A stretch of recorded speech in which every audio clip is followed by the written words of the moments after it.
Before group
program CRC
This was one.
Also,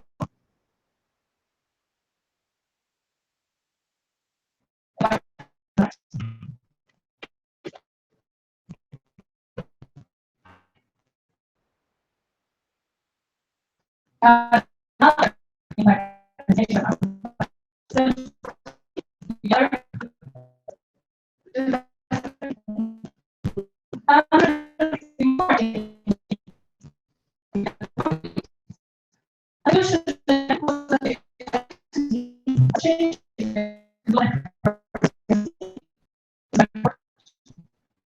also another sustainable results. That is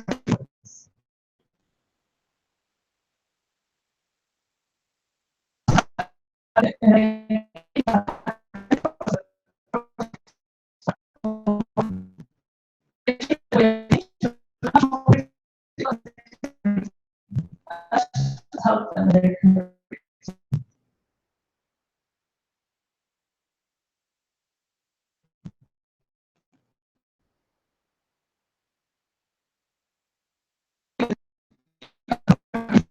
So,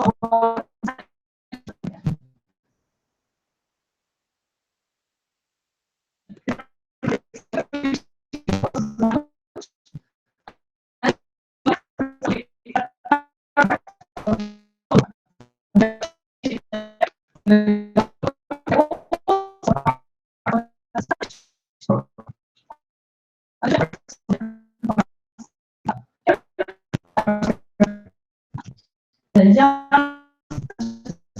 会操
in changes.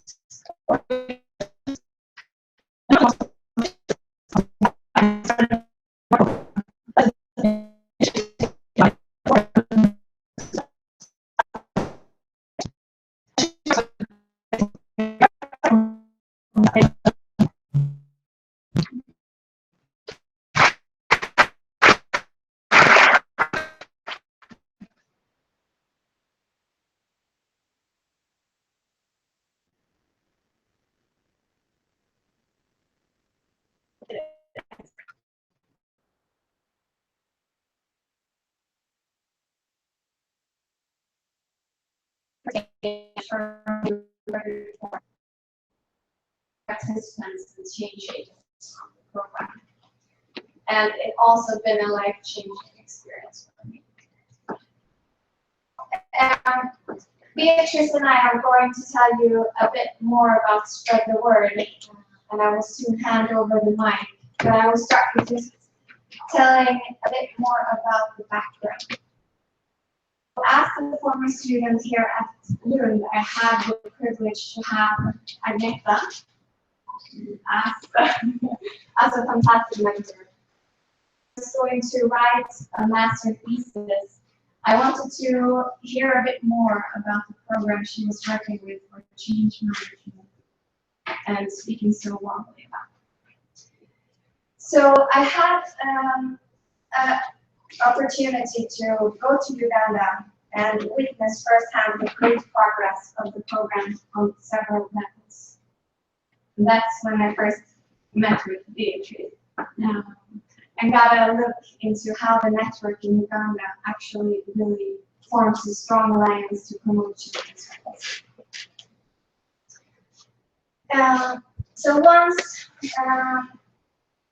I got a chance to look deeper in the program, I saw the commitment of change agents and the strong network.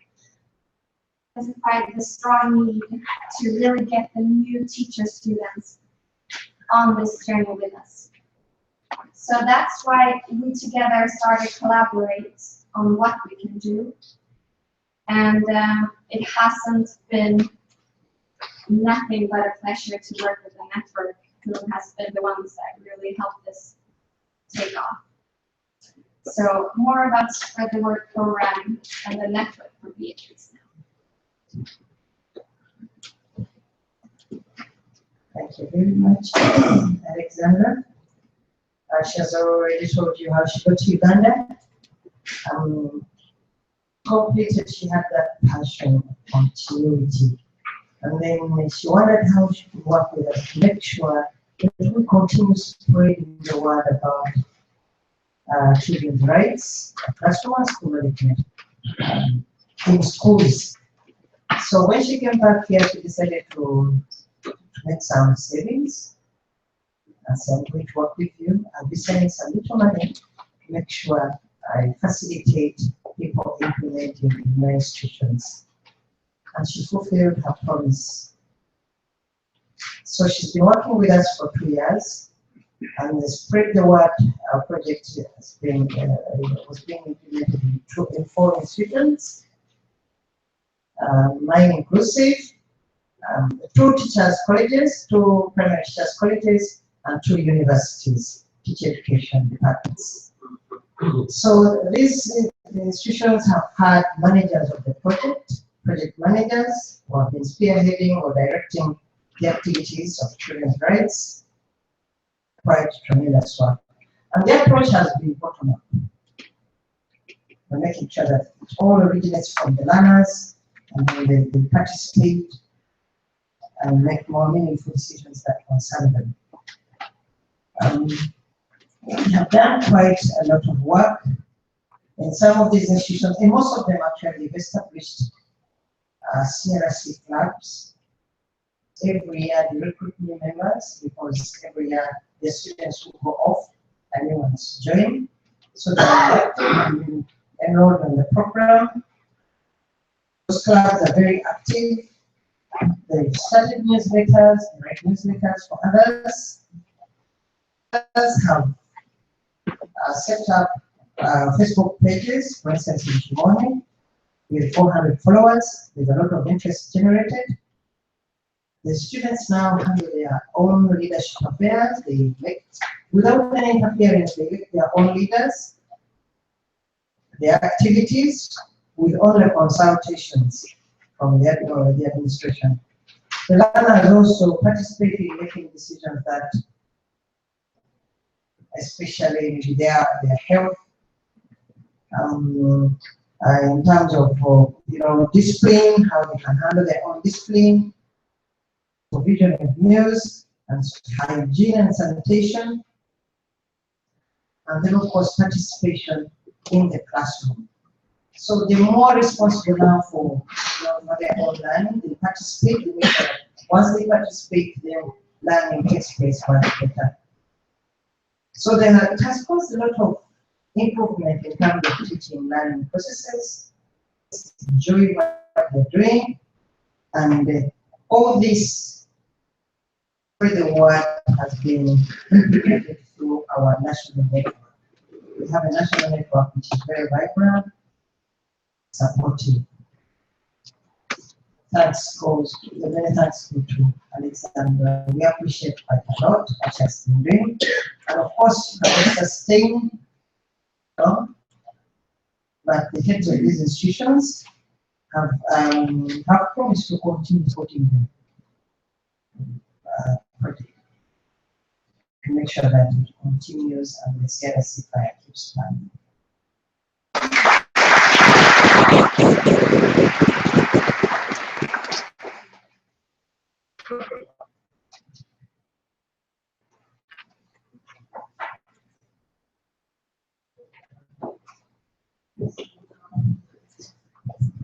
Thank you. There are also plenty of examples of networks and change agents that work to spread the knowledge back home. They share experiences, they train their colleagues, teachers, and so on. And they're also organizing conferences. Cooperation between national networks, for example, India and Sri Lanka. All change agents, they work for CRC in their organizations, but they also represent their own network, of course, national network. In 2015, the Association of Swedish Higher Education had a conference in Arusha, universities and higher education institutions in Africa. And many of our change agents were there. Both their own organization, but also the network of CRC change agents. And we have Christina Krafulo here from Zambia who will tell you about the conference.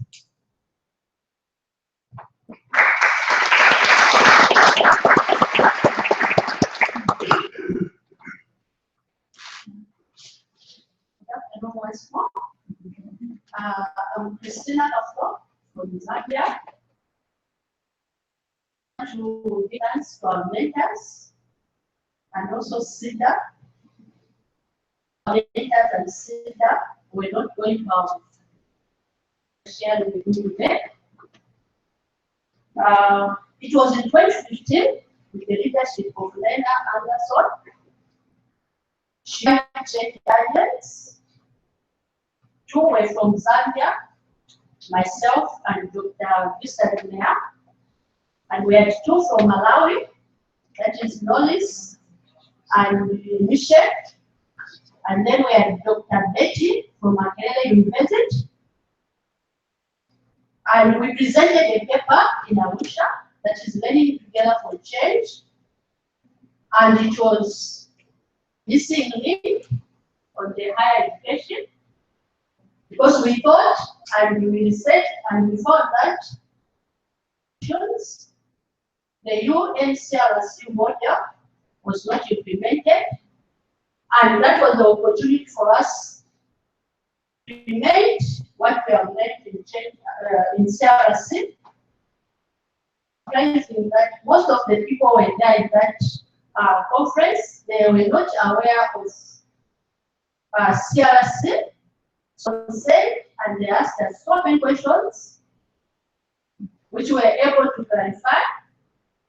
And apart from that, it was at the same conference in Arusha in Tanzania where we came up with the CRC Africa Committee. Of the people was chosen in that committee. And in my midst, I have also beaches from Uganda, team member in the same. We are about 12 members from Africa. We never stopped there, we went ahead with the leadership of Lena Anderson. We can work with higher institution on the same theme. Conference that was held in Victoria, where the same paper was presented. Only two colleagues who went to present that the same paper, and this was from Dr. Blair from Zambia, from Malawi. There's no questions like the one we experienced in Arusha. People, they were not aware, but they took advantage of that conference. They came in, they asked a lot of questions, and we shared with them what we are doing in the area of child rights, and they really appreciated. Again, to prepare for the Namibian Africa CRC conference with the 5 members that was being mentored by Lena. We started collaborating, we started preparation meeting, and we even went to that to also prepare our website page. The one was given the task to develop the website for the Africa CRC conference. We couldn't go ahead. There were other reasons, some other issues were told by the Namibian government that is not able. They were not able to host the conference, but we never stopped there. We continued collaborating with our mentor Lena on how we can continue working with higher universities on the missing link. And this missing link was on community engagement. Most of the communities are not aware of issues of CRC. I think this is what I can share with you. Otherwise, we have not stopped there. We are still doing we are looking at other collaborations that we can do in the same area. Thank you so much.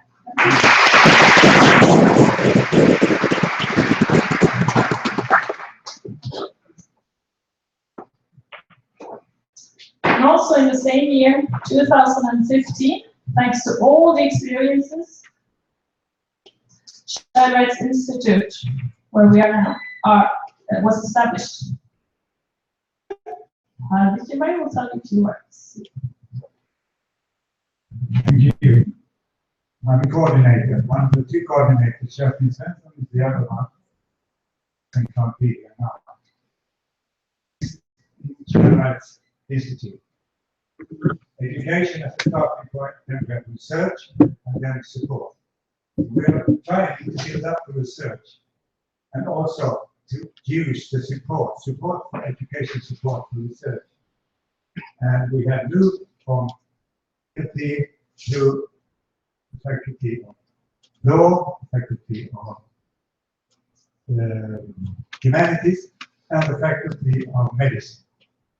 And we have quite so many teachers and researchers on that now, on this, especially with this new online platform that you will hear more about.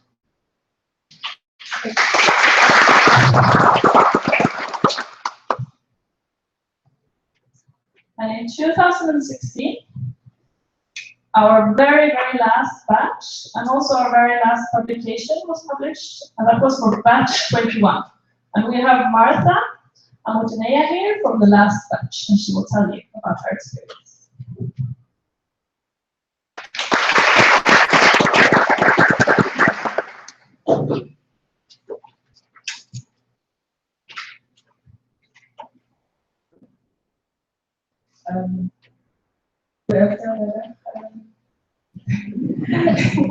Buenas tardes, good afternoon. Martha here from Namibia. Of course, as Emma said, we are the last born in Sida, so to say, the last batch, batch 21. or I was one of them. Namibia itself joined the training in 2004 with the first batch, then 2016, that is now the last batch, batch 21. We have 11 projects that are being implemented at 12 schools regarding CRC, and 32 active change agents with the leadership of Lena Anderson as our country mentor.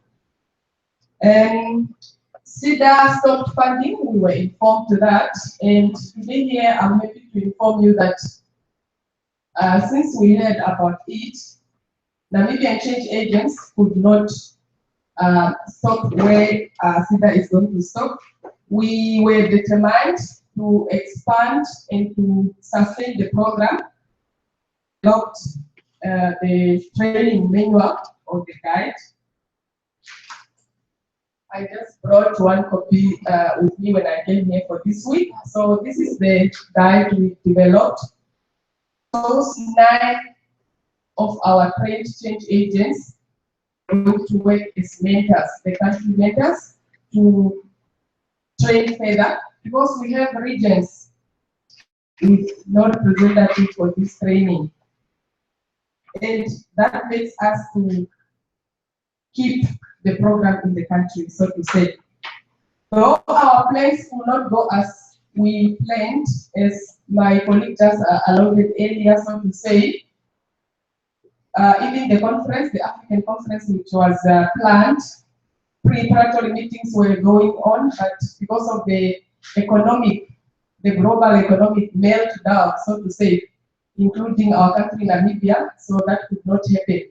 It's the same with this training. We have the main one, it's ready, read through, so edited, but we couldn't implement it up to now. I can say that we're ready to go out. But our ministry, our government, they are really supportive, they are looking forward, but for now they told us to put it on hold. So we also hosted a national symposium, CRC symposium, where some of our mentors were invited, and I can see it's part of those pictures that have been displayed there. We had our mentors from Sweden, they came to this national symposium. We had 2 or 3 countries represented, some of our change agents, they came there, and also some of our school principal partners from Sweden, they attended this training.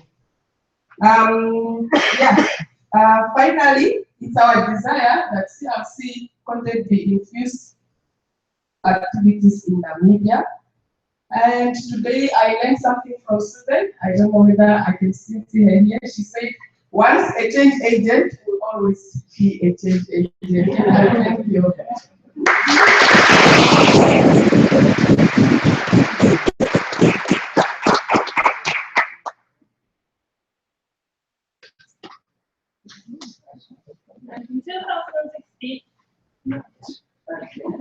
In 2016, CRC Institute had their first conference in its own name, so to say. That was a STINT conference together with Mohammedia University, where Toy is from, and their Child Rights Research Center there. And they are planning on a joint research application. And in 2016, we also finally had the chance to gather all the last batches in Phnom Penh for 1 week of giving and gaining.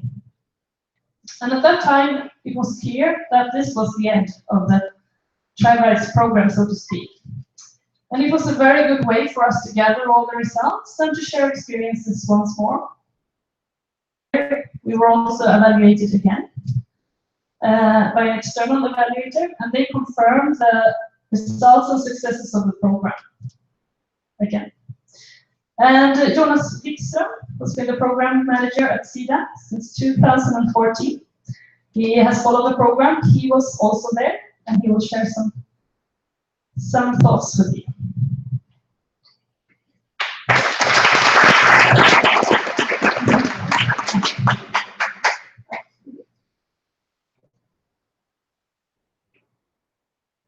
Good afternoon, ladies and gentlemen. My name is Jonas Wikström. I work at CEDA, at the unit for capacity development at the Department of Partnerships and Innovation. And I work in particular with the capacity development programs that we run, including the ITPs, the International Training Programs, one of our various forms of capacity development. And as you have heard, I was responsible for the ITP on child rights during the last years, from 2014 up until the last, when the last batch closed in 2016. And I also manage the ongoing contribution to strengthen the national networks in 16 countries of former participants of or change agents through the institute here in the US. Just a few words on SIDA. SIDA is the Swedish International Development Cooperation Agency. Working on behalf of the Swedish government to contribute to poverty reduction worldwide. SIDA is entirely funded by taxes from the Swedish taxpayers. This means that paying tax in Sweden is contributing to finances of SIDA's work. 1% of the GNI, the gross national income, funds international development cooperation. And for each individual in Sweden, that equals approximately $1 US per person per day. The framework for development cooperation recently adopted by the Swedish government encompasses a wide range of thematic issues. In all these areas, it may be environmental climate, democracy, human rights, gender equality, health, sexual development. The importance of building long-term capacity and contributing to sustainable institutions at national, regional, and international level is highlighted. These are one way for SIDA to do this.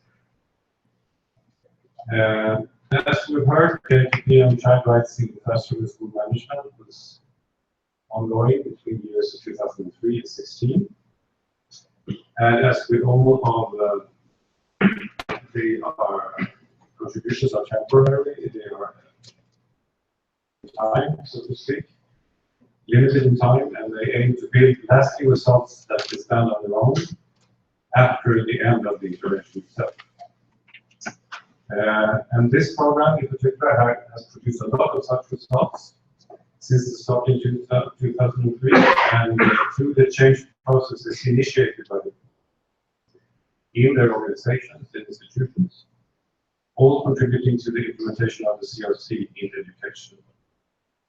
From the reporting from the countries, gathered by the university, but also as we've heard from external evaluations. The last one was reported in 2016. A very successful project in the programming in these many aspects. But one of the most important results are the 16 networks that are established, existing, and active, from which you have one representative from each network here today. And in early 2016, I took part in this large meeting from 7 batches of the program. And there I could really learn more about the work of these 16 networks.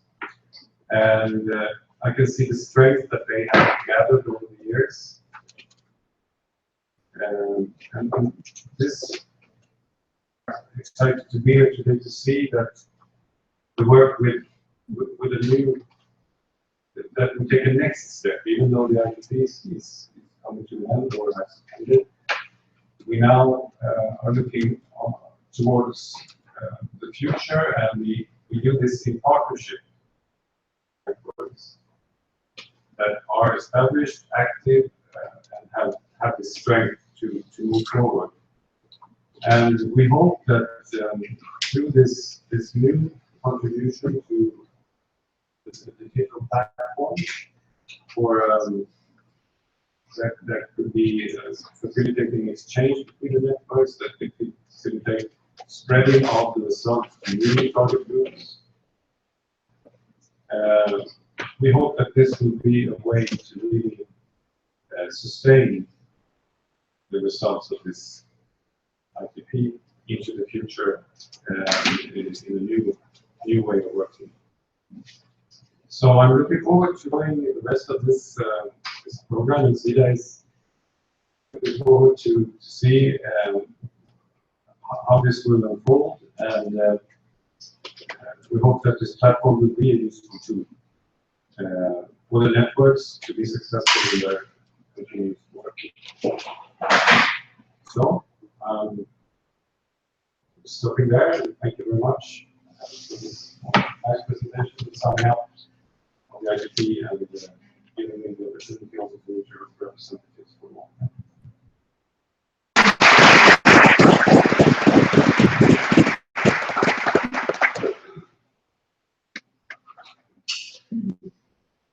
So, but we work with all the knowledge, commitment, experience, results, initiatives all over the world. Now, Sina told us that some kind of network support could be funded for, and so we asked the 16 networks, what kind of support would you like? What would you need to be sustainable? And they asked for education and workshop to be able to train more change agents and expand their networks. Also to be able to organize conferences and workshops and network meetings. And also to develop material in order to spread their knowledge on CRC. And with this in mind, we made the application for the project called Global CRC Online. But before we go there, give you a small. He told you all to. His name is Göran Hidén. He's a professor in political science and also been active at the University of Dar es Salaam, where I've done a lot of research in African development. And he was a keynote speaker at all our impact seminars. So he met all of you and vocabulary of walking the walk and talking the walk. And he was here a few days ago. Oops. I'm Göran Hidén, or It's okay.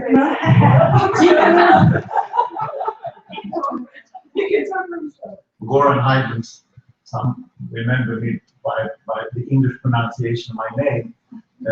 I had the privilege of participating in 3 of the impact seminars, and the idea was that one step doesn't make a task. You have to really go through different stages to take many steps in order to succeed. And hear from the people here in Lund how far you have actually proceeded. My understanding is that you now have the sustainability or self-sustainability, looking after yourself, participants, but also being partners in a network to hear more about that once this platform has been established. So I'm very pleased to send my best greetings to you and hope that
Here you see the different phases of the project.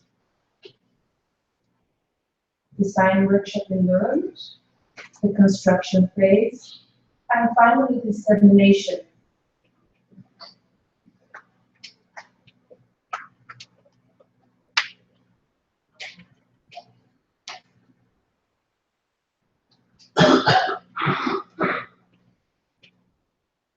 All of the partners have as an assignment, you can say that we're going to develop their country pages where they will be able to show their activities and the CRC, they can show their CRC network and their CRC activities in their country. And this could be a window globally to show that. And now at the moment we're designing it and deciding about how shall we make this, how shall we construct it.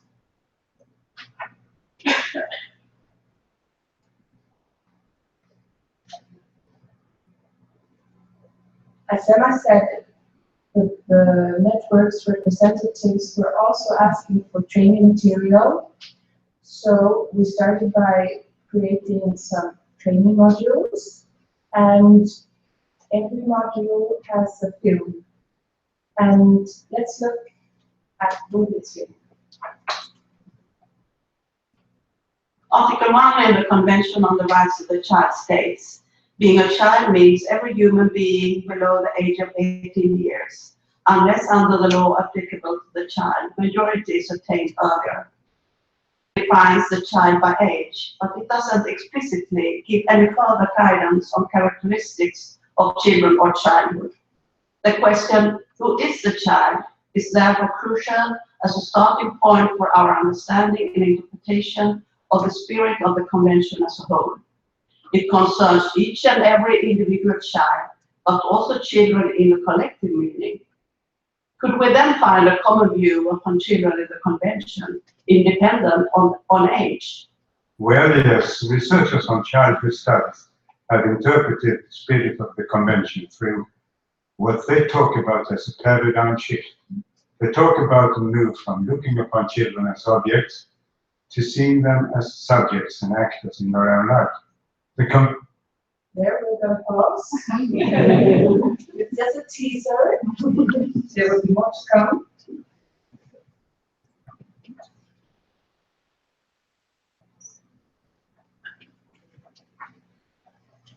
And then we have a message. Hi, my name is Ida, and I work as a project coordinator at LUSA. And I will be soon seeing you here in Lund. I will be sending out some information about your trip and also concerning your visa. So stay tuned. See you soon.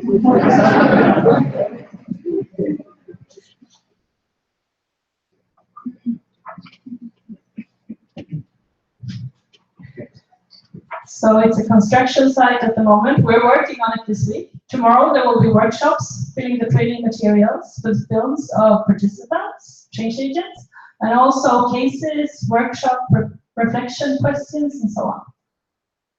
And already now, yesterday, you have started with working with your own country pages. So we're getting there. And in 2018, we hope for something like this. Useful, global, and sustainable digital platform.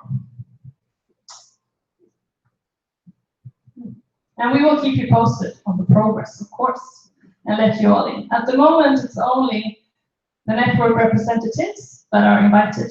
You have to log on. But in 2018, you're all welcome.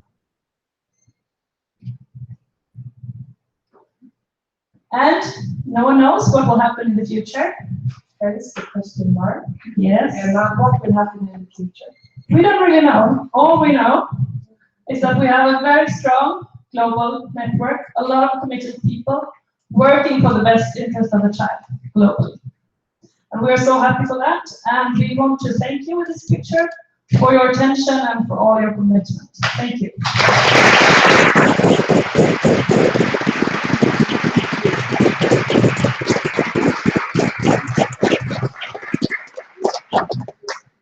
Now, let's mingle outside.